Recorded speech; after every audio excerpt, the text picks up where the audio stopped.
So today we will be discussing the different types of mutations when it comes to protein synthesis. Before we begin that, let's just review a little bit about DNA. Remember that all living things contain genetic material in the form of DNA. And those living things, all of them, will have the same 4 nucleotides. And remember, this is a nucleotide right there. So this means that all living things use the same 4 nitrogen bases for information for making proteins. Those 4 bases are adenine, thymine, guanine, and cytosine, or ATCG. And our genetic code, everything that's living genetic code, is written in the bases, in the sequence or order of those bases. And the sequence or order of those bases for each gene will give us a specific sequence of amino acids. So remember the saying, the genetic code is common to all, from the fungus on the ground to the people at the mall. Another little bit of review from protein synthesis. Remember that a codon is 3 nucleotides in the mRNA. So every 3 nucleotides will determine the amino acid in the protein. They are also called triplets. If there is a change to a nucleotide triplet or a codon, there could be a change to the sequence of amino acids. So here we have our initial 2 strands of DNA, and then we see a change from the 5th nucleotide base pair from CG to AT. So whenever there's any type of change to the sequence of DNA, it is called a mutation. And again, remember, a change to the sequence of DNA is a mutation, and that may cause a change to the sequence of amino acids. And when this usually occurs, it can occur when the cell is copying or repairing DNA and it's done incorrectly, but just know that these occurrences are kind of rare. So why do mutations happen? Mutations can be caused by chemicals or radiation. And a mutagen is basically anything that causes a mutation. Some examples of mutagens are ultraviolet, X-rays, and gamma radiation, because they can damage DNA. So today what we'll discuss is the 3 types of mutations that affect protein synthesis. They are insertions, deletions, and substitutions. So we have our original strand down here. What we're going to do is we're going to see how these mutations can affect the original strand, and with 3 examples. So here we have our 3. In our first one, we have the same number of nucleotide bases, or base pairs, but what we see is we have a change in our 5th nucleotide base pair. So that is considered a substitution because we have a change to just the base, or the base pair. Next, for the second mutation, we have a longer strand, or strands of DNA. We have some nucleotide base pairs that were inserted. So we have here TA and CG were inserted between the G and the A. And that's called insertion. And then here for the third mutation, we have less base pairs. So we had some type of deletion. And that's what the name of the mutation is called as well. So before you can decide if the mutation has any effect on it, you have to translate the amino acid sequence to see what effect it had to the protein. Without doing this, you're not going to be able to see if there's actually significance to the mutation or not. So remember, an important fact is mutations are only significant if they affect the genes that are being expressed. So if the genes or the mutations to the unexpressed genes are not they're not typically harmful, so they generally do not affect the cell. And again, if we have that gene off, and it's not being expressed, usually the mutation will not cause any significant damage to the cell or harm.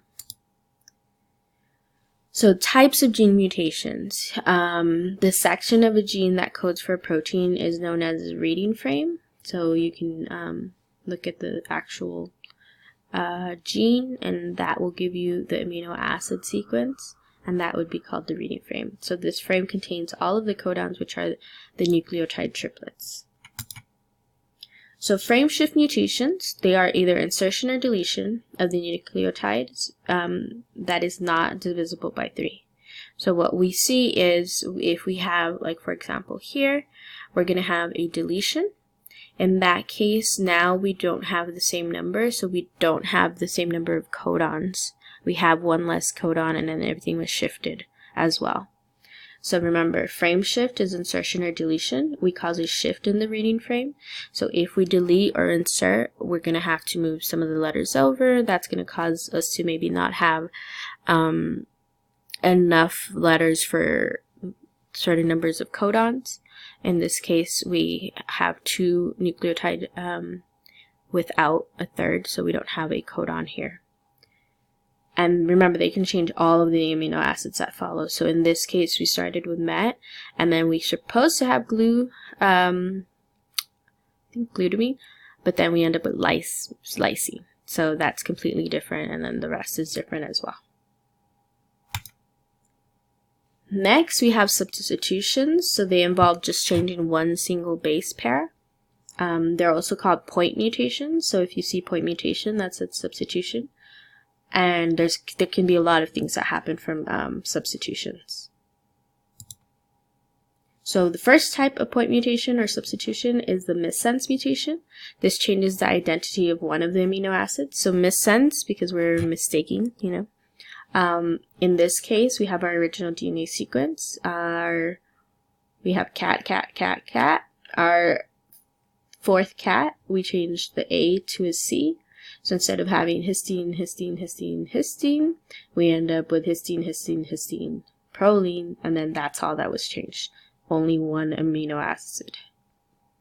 So usually that has little effect, but it can also have serious effect. So for example, sickle cell anemia is a missense mutation, and this causes the shape of the red blood cells to change. The next type of mutation is a nonsense mutation. So this causes a premature stop codon. So in this case, we go from CAG. So in the fourth codon, the first nucleotide, we go from C to T.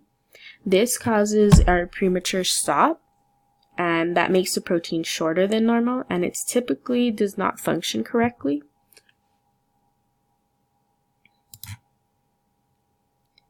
So stop the nonsense is one way to remember that if you have a premature stop, that's a nonsense mutation.